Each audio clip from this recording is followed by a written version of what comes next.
वचनालय भगवान परमात्म्याचं सर्वधर्मान् परित्यज्य मामेकं शरणं व्रज अहं त्वा सर्व पापेभ्यो मोक्षयिष्यामि मा शुचः। बाकीचं सगळं सोडून दे आणि अहम एकम शरणं व्रज, मला एकट्याला शरण ये। मला जर शरण आलं ना, अहम मी त्वा तुझे सर्व पापेभ्यो, जेवढी काही पाप असतील ना सगळंच्या सगळं निवारण केल्याशिवाय राहणार नाही। हे भगवान परमात्म्याचं वचन दिलेलं आहे महाराज। आणि परमात्म्याचं वचन असल्यामुळं तो परमात्मा आपल्याला तारून नेणार असल्यामुळे आपल्याला त्याला शरण जाण्याची काही अवघड नाही। म्हणून त्या परमात्म्याला शरण जायला पाहिजे, कारण त्याच्या शिवाय आपल्याला पर्याय नाही। आणि फायदा आहे महाराज, फायदा आहे का? जर एकदा परमात्म्याला शरण गेलोत ना, परत आपल्याला चिंताच नाही, आपल्याला ताणच नाही। तुझी चिंता त्याची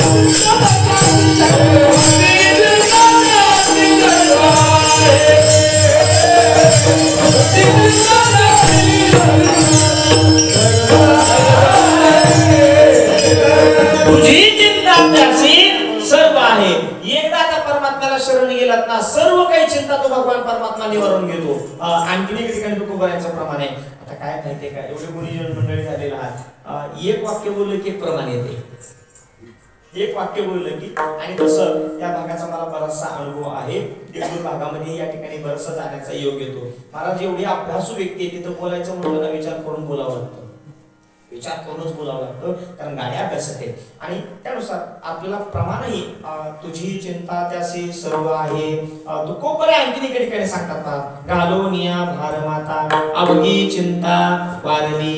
एकदा त्या परमात्म्याला शरण जा आणि त्या परमात्म्यावरती भार घाला, तुमची चिंता काहीच केलं नाही महाराज। परत तुम्हाला मागे पुढे उभा राहील, सांभाळ, बरंच काय आपल्याला त्याच्यावरती प्रमाण देता येते। म्हणून त्या परमात्म्याला शरण जाणं गरजेचं आहे।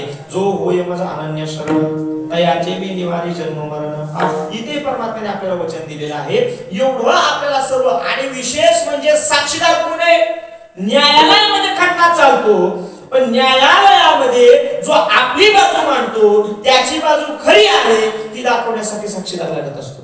आता त्या क्षेत्रामधला माणूस असल्यामुळं सांगतो की बाबा एकटा मी लय खरा म्हणून चालत नाही। तिथं कोर्टासमोर कोर्ट म्हणतो माझ्या डोळ्यावर पट्टे, तुम्ही तिकडे काय करता, काय तू बोलतोय हे खरं आहे हे दाखवण्यासाठी मला साक्षीदार दे। हो, परमात्मा वचन देतोय, परमात्मा वचन देतोय, पण देवाचं दिलेलं वचन हे खरं आहे याच्यासाठी साक्षीदार लागतो महाराज।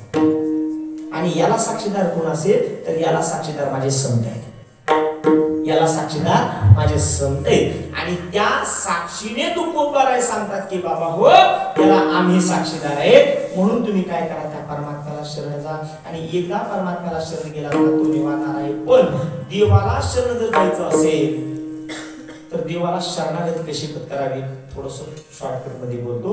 देवाला शरणागती जर जायचं असेल, देवाला शरण जायचं असेल तर माणसाने शरण कसं जावं, सर्वस्व अंतःकरणाने परमात्म्याला शरण जावं। त्याच्यामध्ये पाठीमागे अहंभाव राहिला नाही पाहिजे। असं सर्व भावे देवासी, सर्वस्व भावाने परमात्म्याला शरण गेलं पाहिजे। मग सर्वस्व भावाने म्हणजे कसं महाराज, काय मावस भावाला सोबत घ्यायचं, चुलत भावाला सोबत घ्यायचं, सगळ्या भावाला सोबत घ्यायचं, मग सर्व भावे असं काही तसं नाही हो। सर्व भावे म्हणजे ते मावस भाऊ चुलत भाऊ